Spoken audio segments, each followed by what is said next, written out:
professor também lá da Universidade de Taubaté, do Departamento de Medicina. Ele trabalha na área de oncologia, ele é cirurgião oncológico e tumores de cabeça e pescoço. E é uma pessoa que também estuda bastante essa área da oncologia relacionada à espiritualidade. Então, tenho o prazer de trazer aqui o professor César Augusto para poder trazer a sua palestra sobre oncologia e espiritualidade.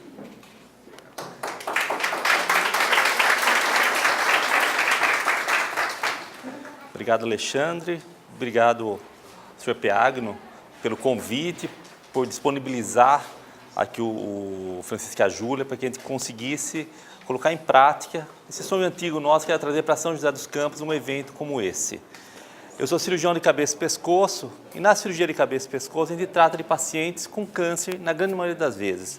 Câncer de boca, câncer de garganta, câncer de tireoide, que muitas vezes são doenças que causam um grande sofrimento para a pessoa.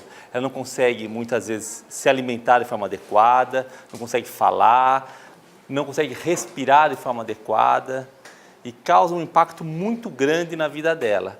A gente acaba tendo um contato diário com essas pessoas e eu, na prática, comecei a me questionar. Por que duas pessoas com o mesmo câncer, com o mesmo tamanho, um se curava, o outro não?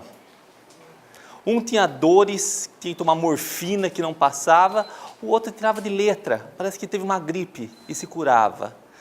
Daí eu comecei a me perguntar, a estudar um pouco mais, e eu comecei a ver que eu não estava tratando de câncer, eu estava tratando de pessoas com câncer.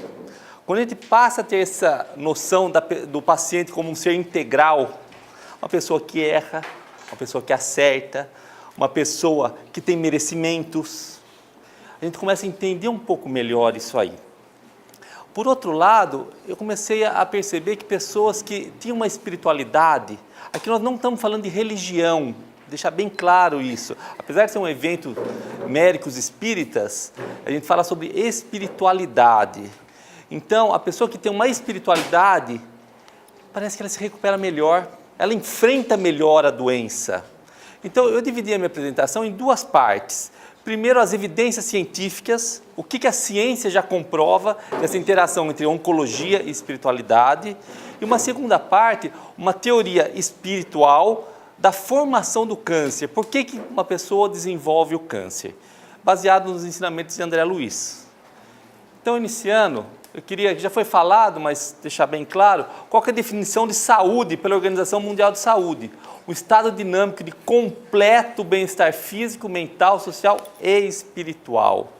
Então, essa interface espiritual já é aceita pela sociedade científica, assim como já é por todos aqueles que, por todos nós. Porque quando a gente tem uma doença, o que você fala? A primeira coisa, ai meu Deus. Então, tem alguma influência ali, se eu vou rezar, se eu vou pedir, porque a gente acredita que realmente possa ter alguma influência isso aí. E o que o Emmanuel nos fala sobre a definição de saúde? Que saúde é a perfeita harmonia da alma. A medicina humana será muito diferente no futuro, quando a ciência puder compreender a extensão e complexidade dos fatores mentais no campo das moléstias do corpo físico. E já está começando a mostrar, essa última apresentação mostrou, a pessoa que tem um sentimento de amargura, de rancor, ela morre mais. Muito raramente não se encontram as afecções diretamente relacionadas com o psiquismo. Todos os órgãos são subordinados à ascendência moral. As preocupações excessivas com sintomas patológicos aumentam as enfermidades. É o que o professor Ney acabou de falar. As grandes emoções podem curar o corpo ou levar à morte, podem aniquilar. E o câncer? O que é o câncer em si? Quando a gente fala de câncer, a gente já vê que é uma doença muito estigmatizada. A minha mãe, ela não fala câncer, não fala a palavra câncer.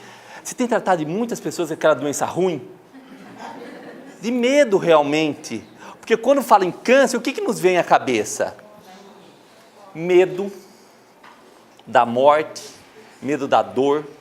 E o câncer não é só a doença em si, o tratamento do câncer também causa muito medo. A quimioterapia que cai cabelo, a cirurgia que vai tirar uma mama ou que vai tirar a língua do paciente. Muito sofrimento e o medo da morte. A Organização Mundial de Saúde estimou para o ano de 2015 que 9 milhões de mortes em decorrência do câncer no mundo. E é a segunda causa de morte no Brasil. O professor Ney falou que a primeira é a cardiovascular, a segunda é o câncer. Mutilação. O que representa isso para a mulher? A perda da mama. Ela perde a feminilidade dela. Ela perde a sua identidade. Felizmente, hoje, a medicina consegue reconstruir, na grande maioria das vezes, isso. Mas, psicologicamente, fica marcas profundas. Imagina isso, uma paciente jovem, sem as 2 mamas que teve que ser retirado, com um câncer bilateral. Tá? A quimioterapia, a queda do cabelo, que também é um impacto muito grande. A dor. Tá? A dor do câncer é uma das piores dores, é uma dor contínua. Às vezes a pessoa toma morfina, toma tudo que tem direito e não consegue, continua com aquela dor. Então tem um impacto muito grande na pessoa e na família. Quem teve alguém com câncer na família sabe o que eu estou falando. Toda a família adoece junta. Tá? E a gente sabe que nada é por acaso. Dentro do espiritismo, se a pessoa tem aquele câncer, porque ela precisa daquele câncer. Se tem alguém na família com o câncer, é porque não era só para aquela pessoa aprender, era para a família toda precisava passar por aquela situação. Para o nosso aprendizado, para a nossa melhoria. Desgaste físico e emocional muito grande o câncer causa. Felizmente, o câncer tem tido uma melhora do prognóstico. Nas últimas décadas, a gente tem conseguido curar muito mais pacientes e está se transformando numa doença crônica. Então, às vezes, a pessoa vive 10 anos, 15 anos com câncer. Isso, se não for bem trabalhado, pode prolongar o sofrimento da pessoa e da família. Então, nós temos que conseguir melhorar a qualidade de vida. Inicialmente, o tratamento do câncer visava só a cura. Não, eu preciso curar aquele paciente. Agora, se você tem 2 tratamentos que curam o paciente, você tem que pensar qual que tem melhor qualidade de vida que eu posso oferecer para esse paciente. Eu vou escolher esse outro tratamento que tem melhor qualidade de vida. Mas como que a saúde não preocupa com isso e vê que o paciente está com câncer, precisa de acelerar os exames para começar o tratamento e eles ficam na fila esperando a vez? Você tem toda a razão, eu convivo com isso diariamente, a dificuldade de acesso, principalmente pacientes do SUS e até de convênios, tá? Dificuldade de acesso para chegar até o profissional, daí chega, eu faço o diagnóstico do câncer, precisa fazer radioterapia, vai mais 40 dias, 60 dias para ele começar a radioterapia, é muito difícil. Uma amiga assim que tem 2 bolinhas roxas já onde tem o câncer e vai esperar. Exatamente, a gente vive essa angústia também e nós temos que lutar para melhorar o nosso país, o nosso serviço de saúde. E a espiritualidade, onde ela entra nisso aqui? Saiu numa revista super interessante que a fé faz bem. Será que faz bem eu ser espiritualizado, eu ter uma religião, eu ter essa ligação com algo superior? Chame de Deus, chame de Buda, chame de Jesus, o nome que você quiser dar. Mas você ter essa ligação com algo superior. Na saúde física, tem uma melhor recuperação das cirurgias cardíacas, menor incidência de infarto no miocárdio, menor incidência de hipertensão arterial, que o professor Ney apresentou. Adultos que não acham a religião importante, consomem 50% mais álcool. É só vocês verem, quem frequenta uma religião, geralmente ou para de beber ou diminui muito isso aí.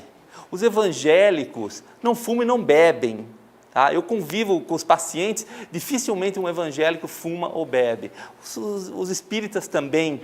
Tá? Então, quem não acredita que a religião é importante, tem 3 vezes mais bebedeira, usam 4 a 6 vezes mais drogas ilícitas, crack, cocaína, maconha. Os crentes tem 85% menos chance de fumar. O cigarro é a principal causa de morte evitável no mundo, principal causa. Se você fuma menos, você vai ter menos doenças, vai ter menos câncer, vai ter menos doenças cardiovasculares também. Tem 47% menos risco de suicídio aquelas pessoas que têm uma espiritualidade.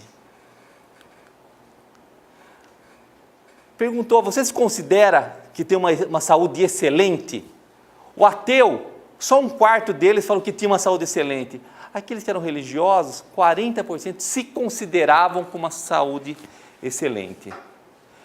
40% menos hipertensão arterial. 3 vezes maior a chance de sobreviver a um transplante de fígado. E olha isso, está comprovado com um estudo populacional de grande impacto nos Estados Unidos, que quem frequenta pelo menos o culto uma vez por semana, vive em média 7 anos a mais do que aquela pessoa que não frequenta. Não está falando da religião, o quanto ela acredita, só dela ir na igreja lá toda semana, ela vive 7 anos a mais que a população geral. Saúde mental, a pessoa que tem uma espiritualidade é mais otimista, tem mais esperança, mais bem-estar, menor incidência de depressão, e mesmo quando entra numa depressão, sai mais fácil quando ela tem uma espiritualidade. A gente sabe de casos, pessoas que às vezes passam uma vida inteira em depressão, não conseguem sair da depressão. E aqui um caminho, espiritualização. Diminuição dos níveis de cortisol. O cortisol é o chamado hormônio do estresse. Quando está estressado, vai lá para cima esse cortisol e traz uma série de consequências já comprovadas pela medicina. E você ter uma espiritualidade, diminui esse nível de cortisol. E o que acontece? Quando você tem um cortisol muito aumentado, aumenta a mortalidade em pessoas com câncer de mama, aquele metastático que está espalhado, aumenta a mortalidade. Se você tem um cortisol mais alto, aumenta o crescimento de tumor em animais de laboratório, tá? Pegou lá um animalzinho, um ratinho, criou um tumor nele e aumentou o cortisol. Cresce mais rápido o tumor por causa do estresse. E a espiritualidade protege contra o estresse. E o câncer e a espiritualidade. Eu, há 2 anos atrás, quando a AME foi fazer o primeiro curso de Medicina e Espiritualidade, voltado para o público leigo, eu peguei o tema Oncologia e Espiritualidade e fui pesquisar. E vi assim, tem muita coisa em saúde mental, tem muita coisa em doenças cardiovasculares, em pacientes terminais, mas sobre a oncologia, para falar sobre a gênese do câncer, o porquê que forma o câncer, ou da evolução do câncer, não tem muitos trabalhos científicos nessa área. Está aumentando nos últimos anos, mas ainda não tem muita coisa a esse respeito. E quais seriam os benefícios, então, de você ter uma espiritualidade em relação ao câncer? Auxilia no enfrentamento.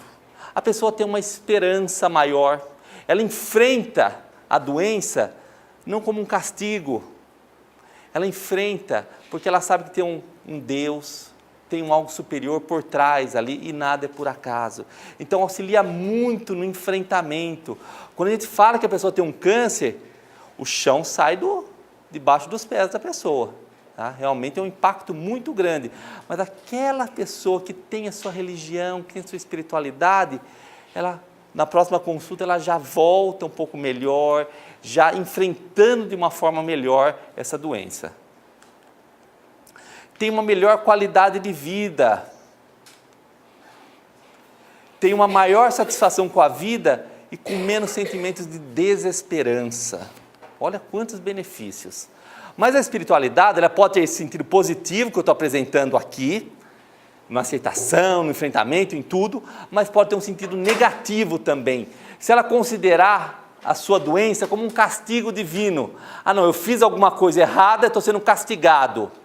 Daí vem o remorso, vem a amargura, vem tudo, a desesperança, a depressão.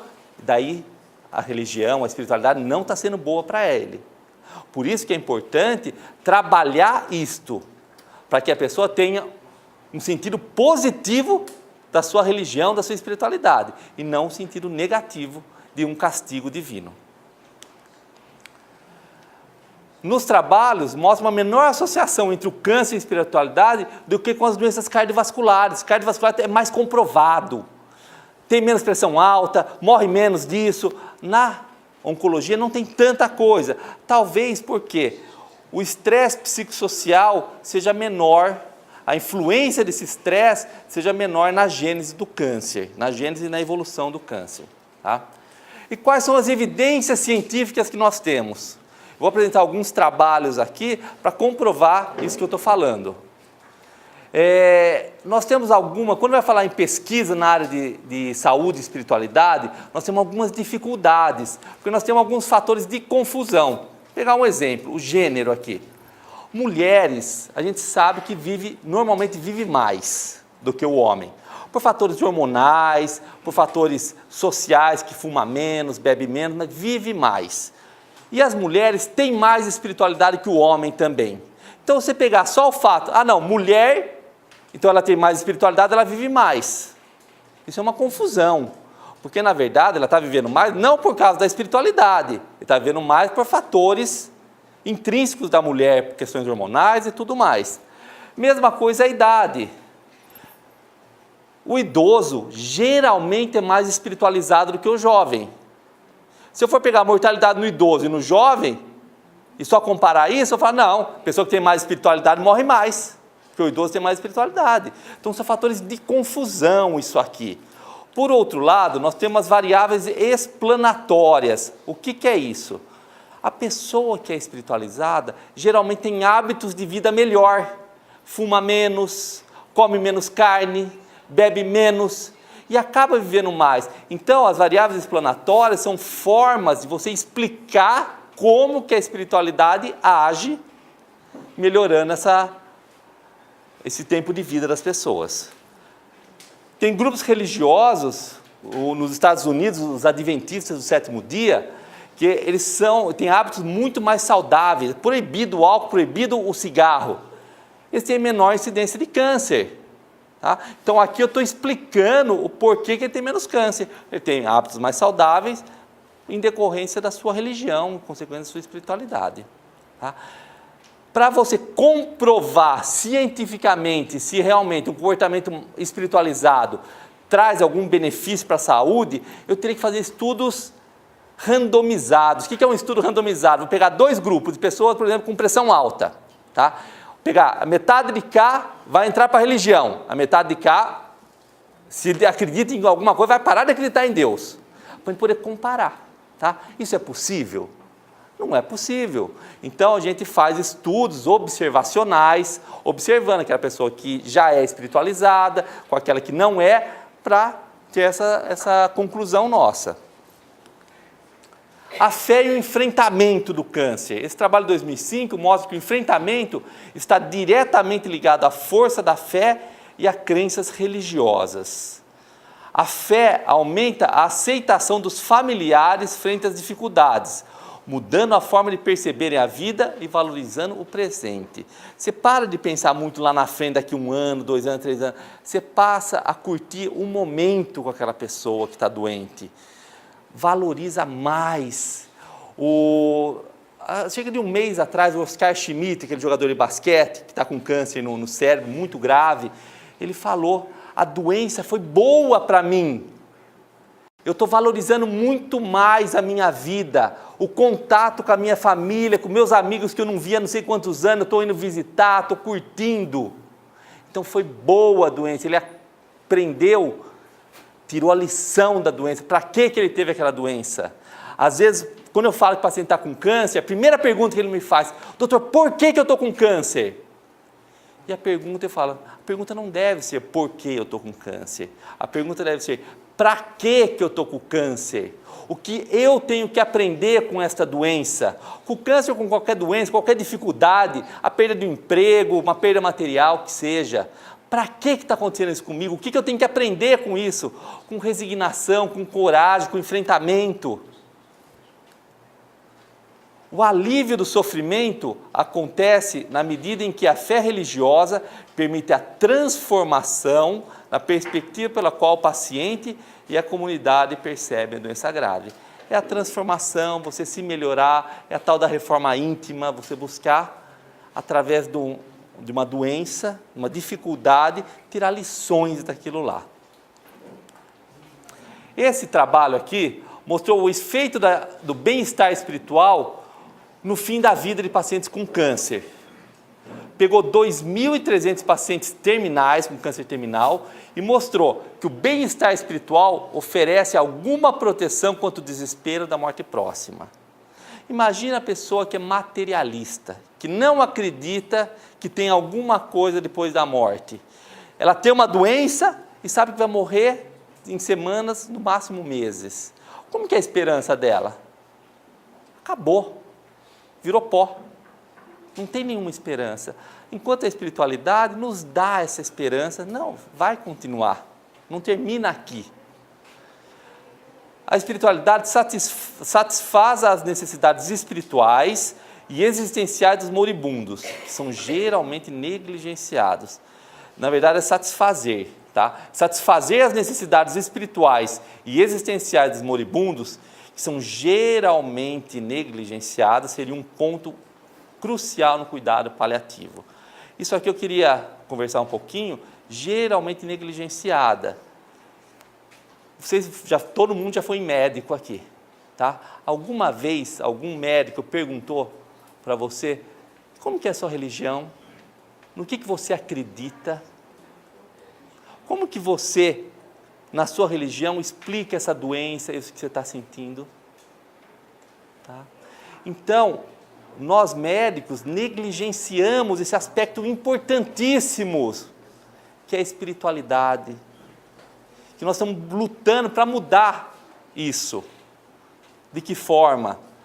As faculdades de medicina, agora a maioria delas, e Taubaté é uma delas, tem o curso de medicina e espiritualidade, para mostrar para os médicos isso daqui, que tem interferência, que você pode auxiliar mais o seu paciente, dando importância.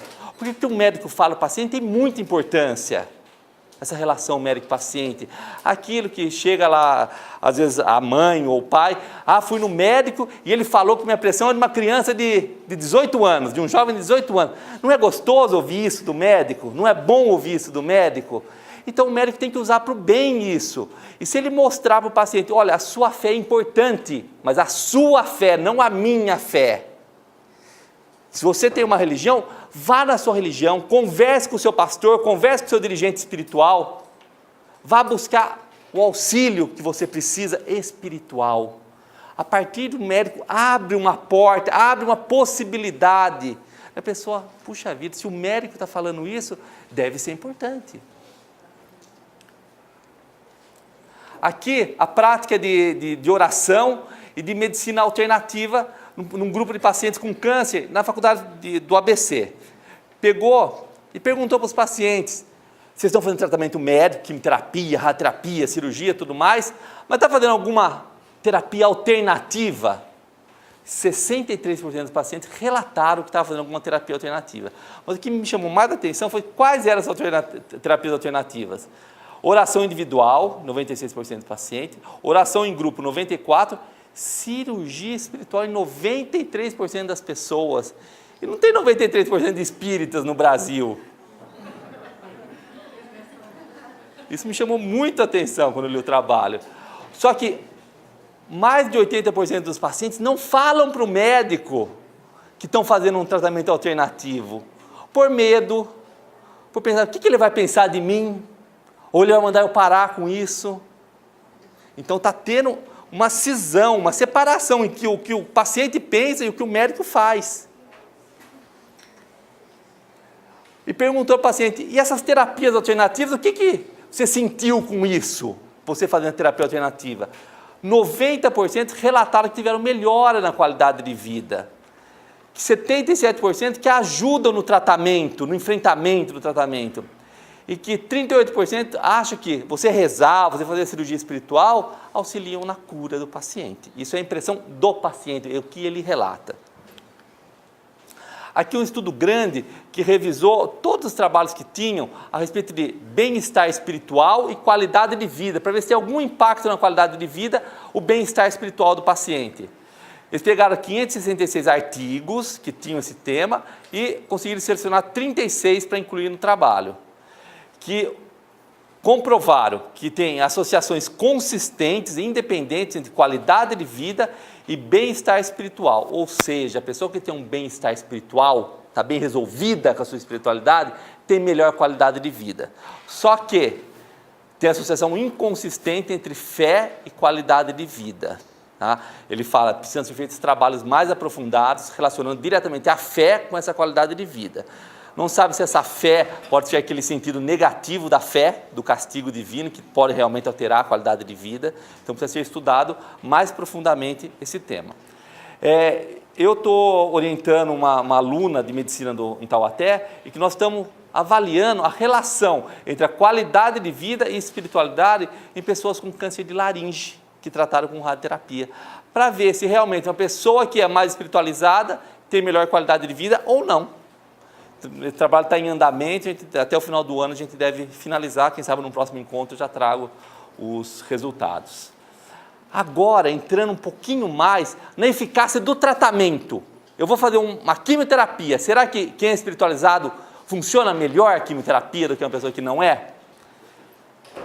Então pegou aqui quimioterapia e comparou com o ritmo do cortisol. Cortisol é aquele hormônio do estresse, com o status imunológico, o quanto estava a imunidade da pessoa, e com o status espiritual. Só para vocês verem aqui como que é o cortisol, que é esse hormônio do estresse. Isso aqui seria o normal, o vermelhinho. Por volta de 9 horas da manhã tem um pico e depois ele diminui. Olha como fica na pessoa estressada. Como fica muito maior o cortisol e com as suas consequências. Daí aqui, mostrando rapidamente, pegou aquelas pessoas que fizeram a quimioterapia para um câncer de pulmão e que tiveram alguma resposta, ou resposta parcial ou resposta total. Fez a quimioterapia, sumiu totalmente o tumor ou parcialmente o tumor. Olha o cortisol como é um pouquinho mais baixo, olha como é mais baixo, tá? Em relação ao quê? A esse daqui que não teve resposta ao tratamento. Fez a quimioterapia, o tumor continuou crescendo. Olha isso, o cortisol baixo aqui, cortisol alto. Com significância estatística, comprovado que cortisol mais alto, a pessoa responde pior à quimioterapia. E olha isso aqui, comparou a espiritualidade com o resultado, só a espiritualidade. Aquela pessoa que tem um índice de espiritualidade mais alto, 58% deles respondeu à quimioterapia, diminuiu o tumor. Enquanto que 22% era aqueles que tinham uma espiritualidade menor. Um outro tratamento, tá? Relacionando a fé com a resposta à quimioterapia. Olha isso aqui, a pessoa com score menor, tem menos espiritualidade, 16% de resposta ao tratamento com a quimioterapia. Aquela que tem um score maior de espiritualidade, 46% respondeu. Tá? Quase 3 vezes mais de resposta só pelo fato dela ser espiritualizada. Aqui ele comparou você fazendo quimioterapia sozinho e quimioterapia com melatonina. Melatonina é produzida por quem mesmo? Glândula pineal. Tá? A glândula pineal é considerada a glândula da mediunidade, da nossa ligação com o espiritual. Que então pegou e fez o seguinte: vou dar quimioterapia, para um grupo eu vou dar melatonina também, para ver se tem alguma diferença no resultado.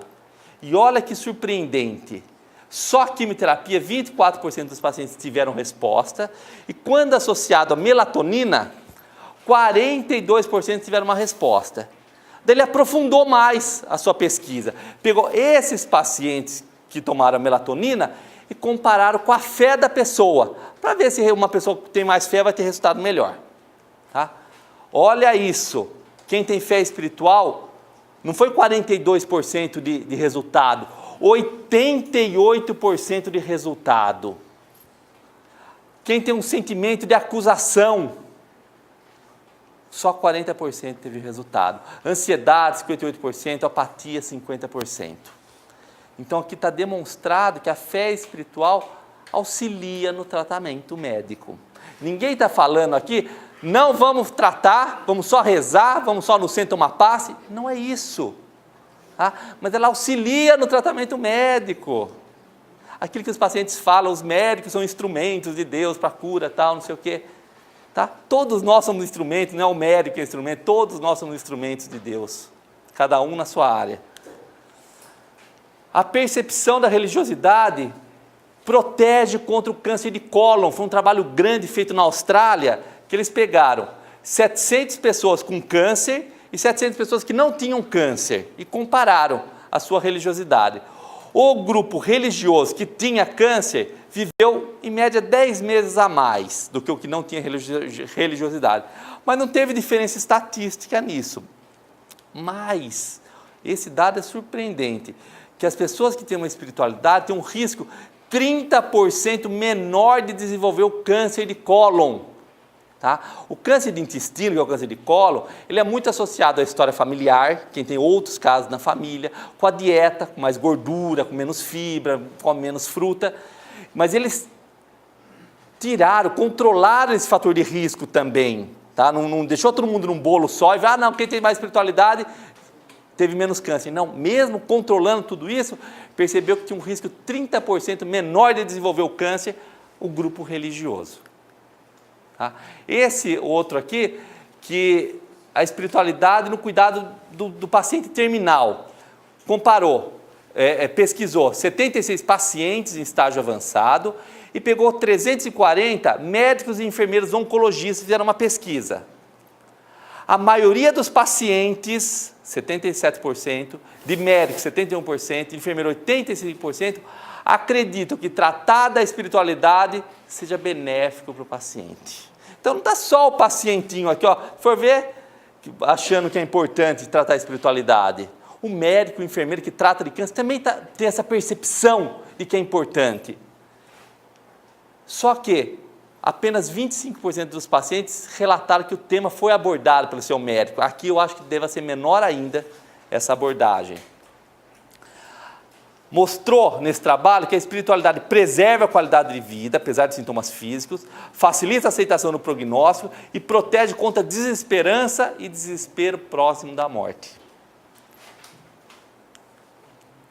Então, o cuidado espiritual fortaleceu essa relação médico-paciente, que é tão importante, a relação médico-paciente. Para mim, a cura do paciente, mais da metade é o relacionamento pessoal do médico com o paciente.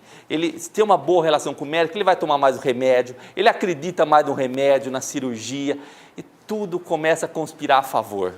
Se você tem uma relação médico-paciente ruim, você não olha no olho do paciente quando ele entra, você não cumprimenta o paciente quando ele entra, essa relação não se faz. Então, acaba se perdendo uma importante ferramenta na cura, ou você conseguir amenizar a doença. Demonstra um cuidado pessoal, além da obrigação profissional do médico. Eu, essa semana, atendi uma paciente, ela veio com um nódulo na parótida. A parótida é a glândula salivar aqui, característica de benigno, tudo, e conversando com ela, falei, eu tenho problema de tireoide, eu tenho artrite, eu tenho isso, eu tenho aquilo, papapá, que são doenças autoimunes, que produzem anticorpos contra a própria pessoa, né? E eu vi ela muito amargurada, eu tenho depressão. Falei, como é que está a sua vida? Eu peguei um ensinamento do seu Peagno, que eu fiz o curso com ele o ano passado de escuta terapêutica, que o importante é você abordar o sentimento da pessoa, não o problema em si. Falei, como é que está a sua vida? Ela, como assim, doutor? Não, eu vim por causa disso aqui. Porque não está acostumado com isso. Né? Não, eu queria saber mais como é que é a sua vida, como que é a sua religião, no que você acredita. Então ela começou a me contar. Ela estava grávida do filho, 30 anos atrás, tentou o aborto, não conseguiu o aborto, o filho nasceu e ele é homossexual. E ele mora numa cidadezinha pequena e ela não aceita esse filho. Ela acha que é uma culpa dela. ele ser homossexual, porque ela rejeitou durante a gestação. Então ela vive naquela amargura e está expressando em forma de doenças físicas. Eu precisava perguntar isso a mais para ela? Ela veio com o caroço lá, eu sou um cirurgião, vou lá cortar, arrancar o caroço. Mas não é isso que a gente busca. O médico trata de gente, não trata de caroço. Então você tem que ter essa visão. Perder 5 minutinhos a mais de uma consulta. Eu sei que às vezes tem mais 20 pacientes lá esperando lá fora, mas é um pouquinho a mais, um cuidado pessoal, além daquela obrigação profissional. Isso fortalece essa relação médico-paciente.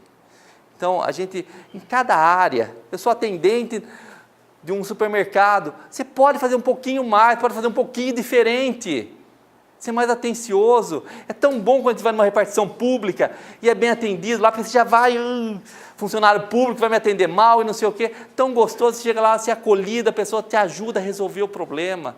Então, todos nós temos que buscar isso. Aumenta o entendimento do paciente pelo profissional. O médico entende um pouquinho melhor a história daquela pessoa, o porquê que ela está sentindo aquela amargura, aquele medo, aquilo lá tudo. Então, estreita a relação médico-paciente. Eu vou falar um pouquinho da fisiopatologia do câncer, como é que se forma o câncer, como que a ciência mostra que é formado o câncer. Então, quem vive cerca de 80 anos, tem durante a vida 100 trilhões de células, porque as células vão se multiplicando, se regenerando. A origem do câncer é em uma só, em uma delas formou o câncer e vai começar a se multiplicar. E como que é que forma o câncer? Então nós temos os agentes carcinogênicos, agentes químicos, físicos e biológicos. Agente químico, o que é? Você fuma o seu cigarrão lá e tem uma substância lá que ajuda a formar o câncer. Físico, toma uma radiação, lá acidente de Chernobyl, ou a Segunda Guerra Mundial, que jogaram a bomba atômica no Japão, depois de alguns anos mostrou que aumentou a incidência de câncer de tireoide, por um problema físico, que é a radiação. Ou agentes biológicos, tem alguns vírus, o HPV, que tem se falado mais, que aumenta a chance de ter câncer de colo de útero, câncer de boca, de garganta, pelo HPV. Então você precisa ter um agente carcinogênico que vai levar uma lesão no DNA, lá na célula, e vai perder o controle, e começa a crescer descontroladamente. A grosso modo é isso que a ciência nos mostra, que é formado, como é formado o câncer. Tá? Então o câncer, o que é? É uma multiplicação descontrolada, ela começa, porque tudo tem um controle. Morreu uma célula, vai nascer outra. Morreu tudo controladinho. De repente ela começa a se multiplicar desgovernadamente. Perda de noção de estrutura. Aqui vocês veem como que é a célula, um bloco de células normais. Ela vai perdendo a estrutura, olha a bagunça que vai ficando. Vai se indiferenciando. Cada célula tem uma função. Ela vai perdendo isso, ela volta a ser uma coisa sem função. Ela regride. Essa célula doente. Oi? Como é que a gente vai achar essa célula doente? É muito difícil, tá? Porque geralmente você vai perceber quando já está o câncer instalado. Ou uma ferida, ou um nódulo, que daí é o câncer. E a perda da adesividade, as células são muito grudadas umas nas outras. Quando ela se multiplica assim, ela perde a adesividade e começa a se soltar. O que é isso? Metástase. Quando ele se espalha ou pela corrente linfática, ou pelo sangue, e vai para o pulmão, vai para os ossos e acaba se espalhando. É isso que acontece no câncer. Tá? Quase sempre o corpo doente assinala a mente enfermiça. Aqui, Missionários da Luz. O desequilíbrio da mente pode determinar a perturbação geral das células orgânicas. As intoxicações da alma determinam as moléstias do corpo. É o que nos diz André Luiz. Eu vou trazer agora para vocês uma teoria espiritual um pouco diferente disso que a ciência traz. Tá? Eu consegui achar numa palestra do Dr. Décio Iandoli Júnior, que ele é doutor em medicina pela Unifesp, e ele é da AME do Mato Grosso do Sul. Quem quiser, é só colocar o nome dele e câncer, que você já acha no YouTube a palestra completa. Então, aqui tem o link que eu coloquei da palestra. Ele fez essa teoria baseado no que André Luiz fala nos livros da série científica. Ele apresentou no Mednesp de Belo Horizonte essa teoria dele. O que ele fala? Que cada célula tem uma forma e uma função específica. O que é isso? Aqui é uma célula nervosa. Ela tem uma função específica, tá? De transmissão nervosa e tudo aquilo que o Dr. Alexandre falou. Isso aqui são células do pâncreas. São dois tipos de célula. Nós temos uma célula alfa que produz o glucagon. O que faz o glucagon? Ele aumenta o açúcar do sangue.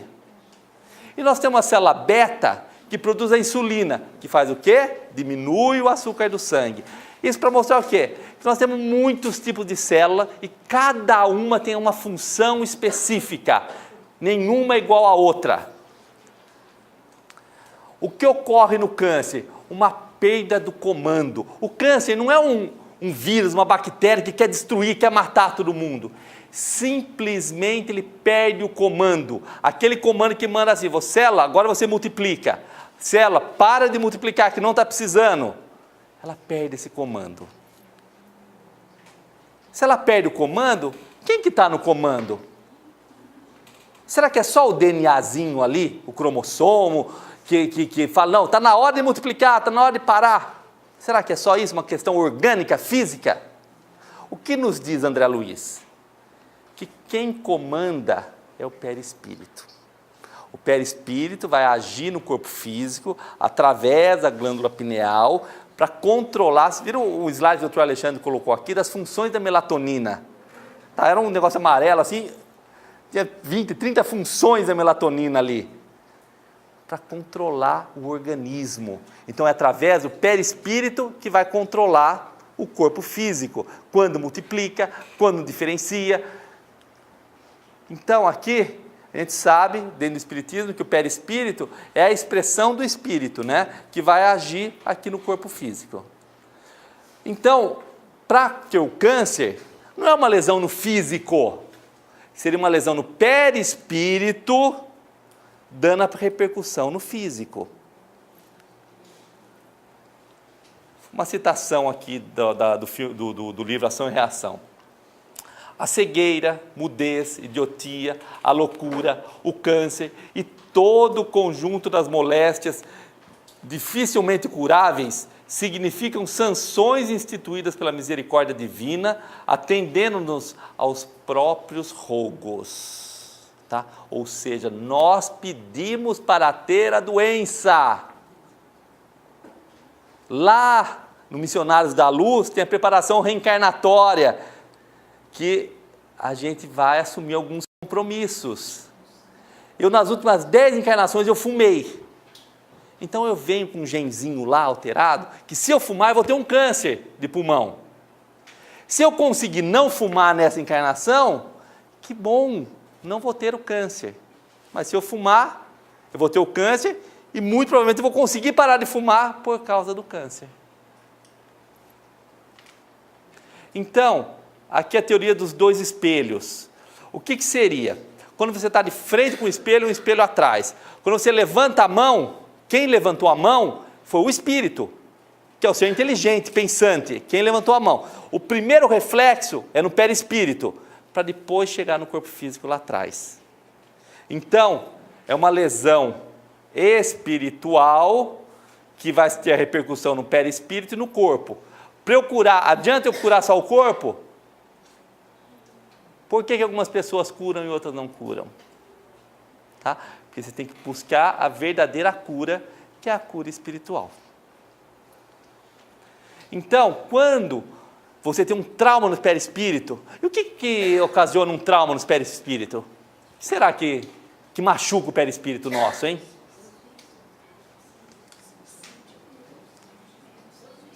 Vícios, suicídios, nossas ações, nossas omissões.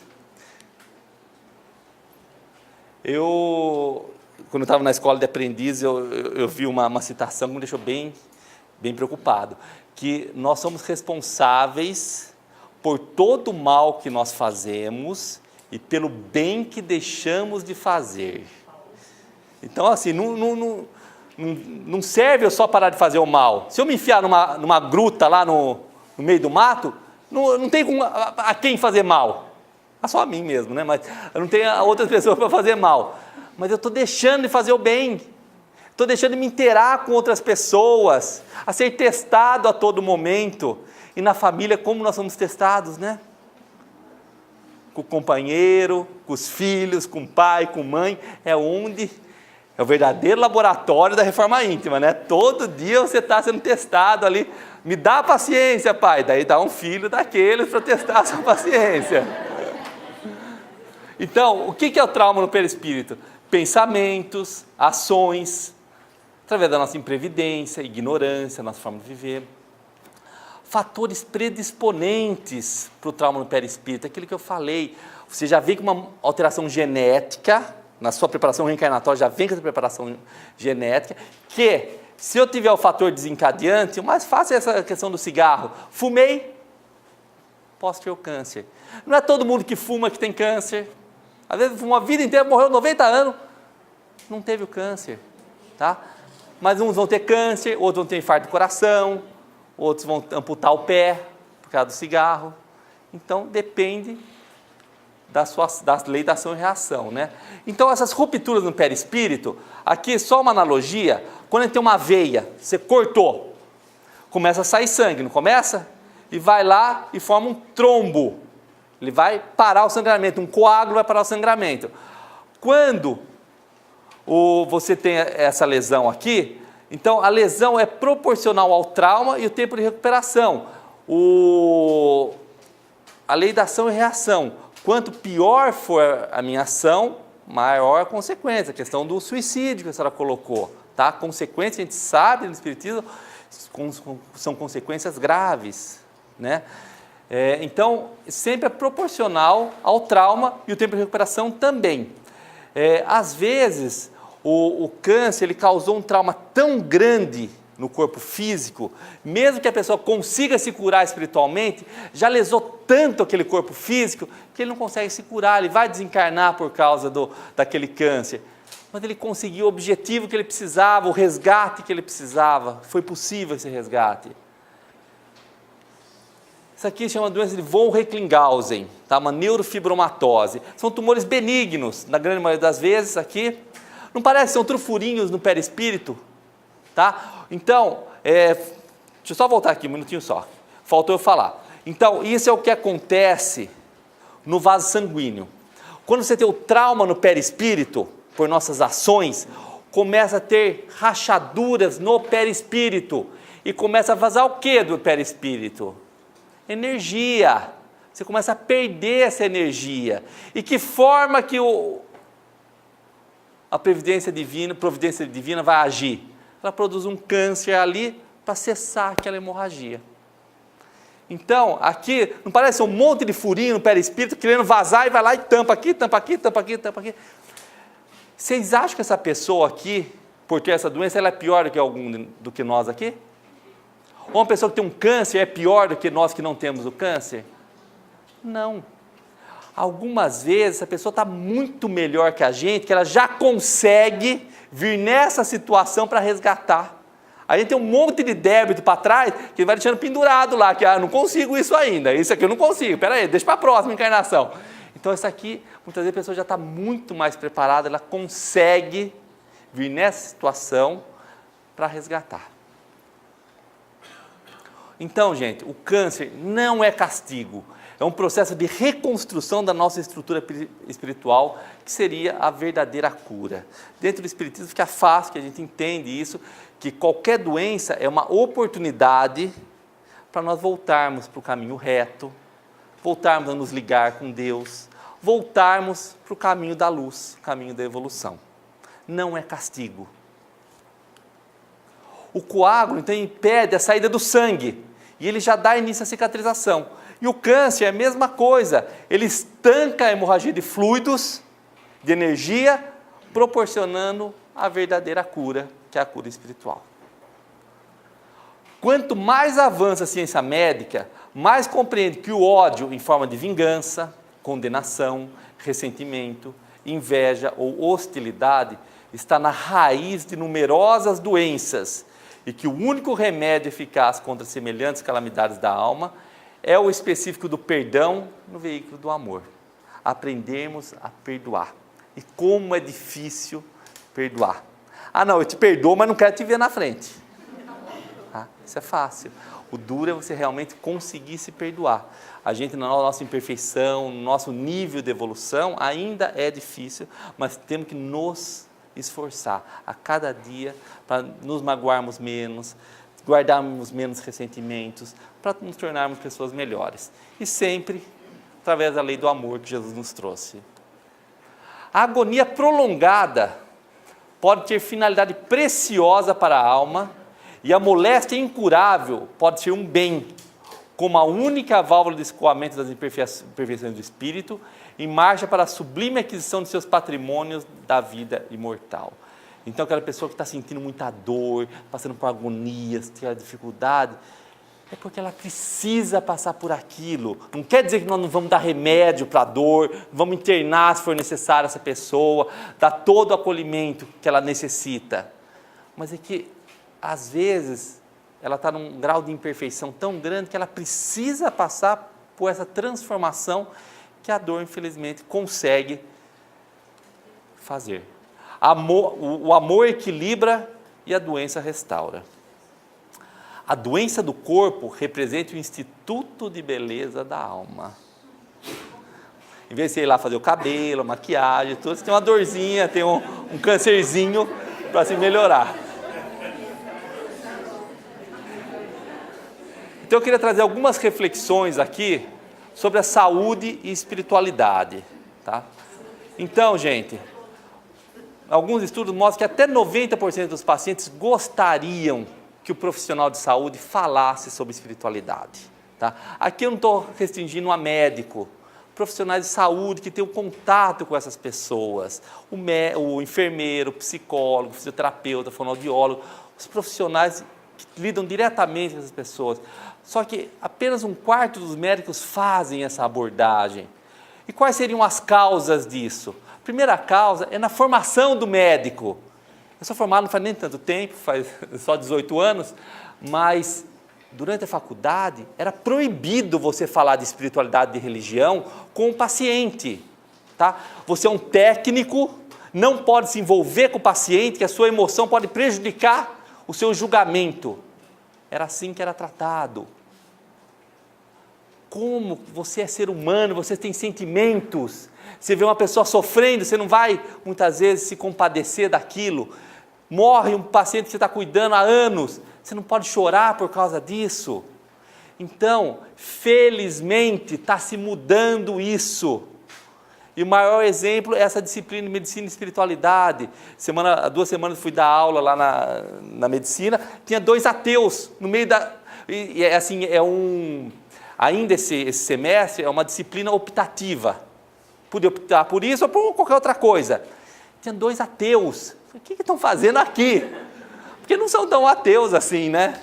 Então, a importância dessa união novamente da medicina com a espiritualidade. Nós temos que ter esse outro olhar, essa nova abordagem. Os benefícios é o que eu já falei, fortalece essa relação médico-paciente, humanização da medicina. Hoje é marketing, todo hospital, aqui nós somos um hospital humanizado e não sei o quê.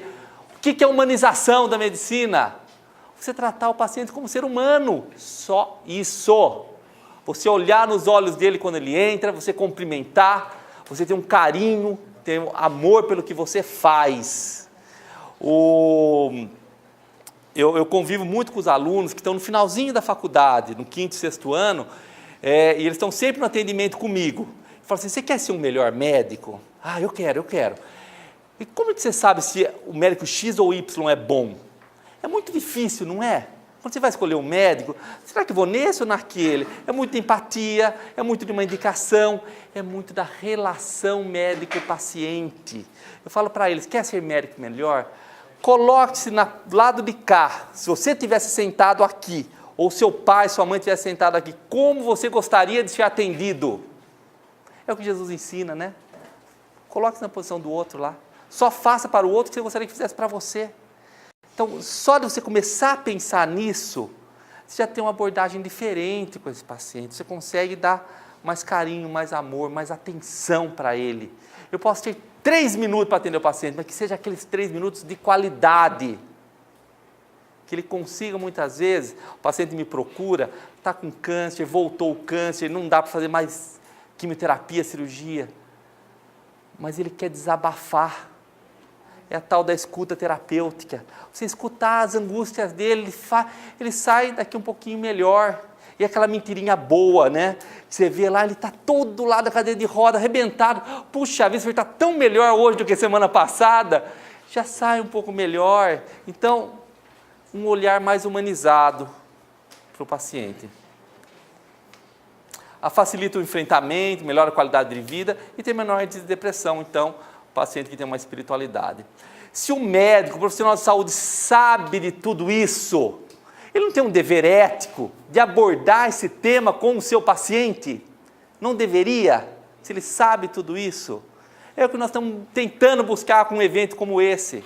Levar para mais profissionais a importância, porque tem gente que não sabe isso, não quer saber.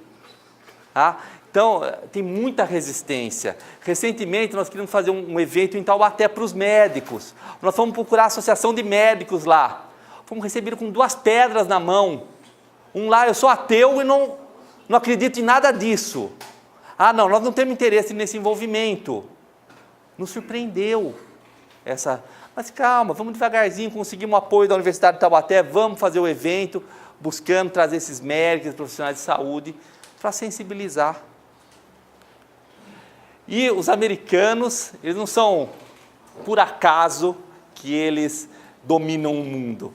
O Instituto Nacional do Câncer dos Estados Unidos, o NIH, já no seu site, mostra a espiritualidade no cuidado do paciente, a versão para profissionais de saúde. Então, as orientações que o profissional de saúde deve seguir nessa abordagem. Se melhora, então, eles estão ensinando como que deve ser feita essa abordagem. Tá? Então, nesse site, ele já fala que se 90% das pessoas acreditam em Deus e que acham que 70% a religião influencia de forma decisiva nas suas ações, na sua vida, que você deve falar isso. Que pacientes e familiares dependem da espiritualidade para lidar com doenças graves.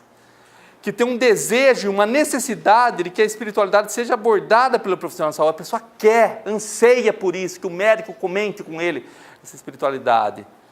E quando e como abordar o tema com o paciente? Nós temos que tomar muito cuidado. É um tema delicado, religião. Falar política, religião, você não discute. Tá? E o profissional de saúde tem que tomar esses cuidados. Jamais eu devo impor a minha fé, o que eu acredito. Eu devo fortalecer a fé do paciente. No que você acredita. Tá? Ótimo. Procure a sua fé. Vá se fortalecer.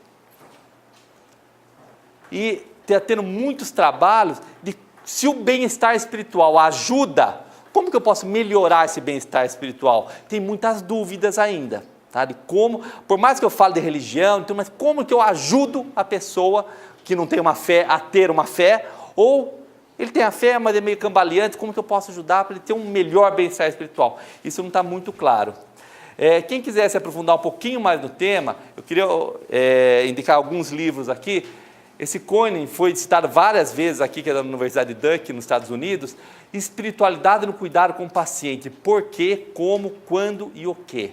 Então, quem for da área de saúde quiser, é um livro muito fininho, custa R$25. E é bem legal, é uma leitura fácil, ele mostra muitos dados, ajuda bastante como você abordar o paciente. Tem esse outro que é um pouquinho mais aprofundado, do mesmo autor, Medicina, Religião e Saúde. E tem um livro que é nacional, que é da Associação Médica Espírita do Rio Grande do Sul, conectando ciência, saúde e espiritualidade. Tem muitos temas interessantes ali, tem de oncologia também. Quem tiver interesse em se aprofundar mais, eu indico esses livros aí. Momentos. É exatamente disso que a vida é feita, de momentos. Momentos os quais tenho que passar, sendo bons ou não, para o nosso próprio aprendizado, por algum motivo. Tá? E com certeza, esse momento que eu estou com vocês aqui, para mim é um bom momento. Espero que tenha sido para vocês também. Muito obrigado.